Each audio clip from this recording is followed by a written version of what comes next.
Hello and welcome. You're joining us live here on India Today's social media handles. I'm Akshita Nandagopal, getting you all the top stories that we're tracking this Thursday. Let me start off with the big headline of the day, and that is the IT department's raids on several celebrities like Taapsee Pannu, Anurag Kashyap. You also have Madhu Mantena and Vikas Bell being raided. What we're hearing right now is that the searches are still underway by the IT department. There are about 30 locations in Mumbai and Pune that are currently being raided, and those raids continue. This is particularly on the charge of tax evasion. There's been a lot of talk about the fact that the likes of Taapsee Pannu and Anurag Kashyap have also been raided, are being searched. We understand that yesterday they were grilled for over 6 hours. Today too, they are likely to be questioned by the IT department. The IT department hasn't really put out a statement on what's happened, but sources have told us that the allegation here is tax evasion because the accused or people who are being raided, their incomes and what they've declared, their returns simply don't match. So that's something that's being looked into. When we talk about the evaluation of how big an evasion this is of tax evasion, no details at this point yet because the investigation is still in an early stage.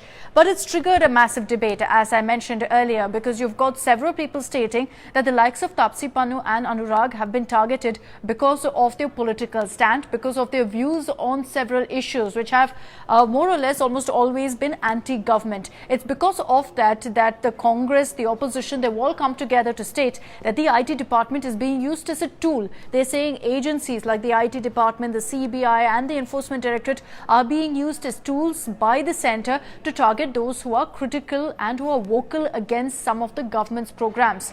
You've got Rahul Gandhi also tweeting now, stating that these celebs have been targeted by the centre because of their stand on the farmer protest. Remember that Taapsee Pannu has been very vocal in a support for the farmers in their agitation against the farm laws. Similarly, Anurag Kashyap also has taken to Twitter time and again to retweet, to post his comments about the farmer protest. So Rahul Gandhi is saying that's why these particular celebrities are being targeted. It of course brings up a lot of questions on whether an investigation can be stopped simply because they are anti-government, and there is this entire fear that immediately the narrative shifts to that front and whether we're jumping the gun. But it must also be confirmed here, and this is something that we've seen, that people who are anti-government perhaps are targeted also. There's been a trend almost in several cases that come to light, which is what's led to this particular worry as well, that Taapsee and Anurag are being targeted for their views. So the raids continuing now, they're going to be questioned today as well. So we'll get you the latest on that. I also want to give you a sense of how we're doing in the fight against coronavirus. Worrying that cases are going up, there's both good news and bad news. If I had to give you the good news first, it's that our vaccination drive is definitely picking up pace. The initial hesitancy that was there, it seems to be slowly reducing. That seems to be becoming lesser, and you've got a lot more people coming out registering themselves for the vaccine. So the process also getting smoother. Arvind Kejriwal a few minutes ago, the Delhi Chief Minister, also got his first dose of the coronavirus vaccine. Coming to the bad news, it is that cases are going up. At this point, let me just read out those numbers for you also.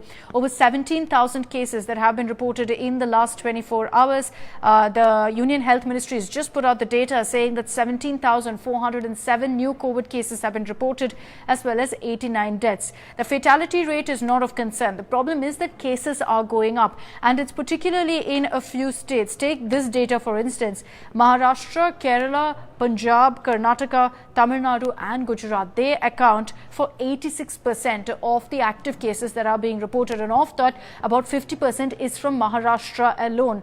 Despite the kind of curbs that we've been looking in the state, the cases are continuing to go up. Close to 10,000 cases were reported yesterday, and that's really triggered a huge worry, a huge scare in Maharashtra. Mumbai, over 1,000 cases being reported in the last 24 hours. We've been speaking to the administration of what's really going wrong in the fight against coronavirus in Maharashtra, and they're saying that it's simply put a problem of people taking things lightly, letting down their guard, not doing enough in the fight against coronavirus. And they're saying people who live in high rises are attending a lot of social events, a lot of gatherings, and that's what's leading to a spread. So that's something that we all have to act on and must ensure that the administration also arrests any sort of spread, and that will help in the long run. At least perhaps in the next week or so it will continue to go up, and then it will go down hopefully in Maharashtra. The other big stories, and these are political stories coming in from states like Tamil Nadu, Kerala and Bengal. Tamil Nadu late last night, big dramatic development that came in suddenly of VK Sasikala, who was considered one of the big game changers of politics there. She decided to retire, putting out a 2-page letter in which she said that she's not going to be in active politics right now. She's stepping aside. A lot of ramifications of her comment, but the biggest takeaway is that the AIADMK stands to benefit. There's no question of their vote bank being cut or of any other factor really eating into their vote bank. EPS will be very happy. His leadership crisis is now taken care of. But it also puts additional pressure on the AIADMK with all issues sorted. Now they have to go all out as a united factor, because you had Sasikala in her letter also stating that she wants everyone to come together to defeat the DMK. So will we see TTV Dinakaran being brought back into the party remains a big question mark. So that's a story we're tracking very closely, even as we're looking at the DMK Congress seat sharing and a crisis there that perhaps could lead to a fallout in the alliance as well. The Congress is saying we want 40 plus seats. DMK is saying no way, they're willing to give about 20, 18 to 20 is what I'm hearing. They're willing to give the Congress. So there's a stalemate also that's playing out, and we'll be getting you the latest on that. In Kerala, Congress is staring at another crisis. That is because Rahul Gandhi, and we've been seeing how he's been going all out in his campaigns, none of that seems to have got any eyes with people of the party itself, because Rahul Gandhi's constituency, which is Wayanad in Kerala, 4 leaders have quit in the last 4 days, and these are senior leaders of the party in Wayanad.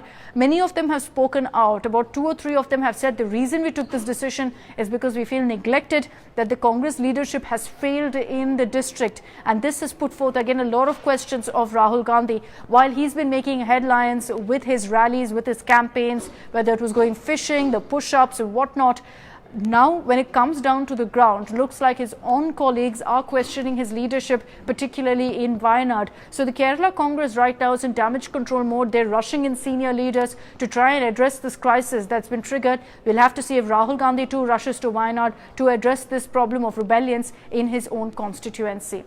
Those are some of the top stories that we're tracking this morning here in India Today. As always, we'll continue getting you all the big headlines of the day. Thank you for tuning in.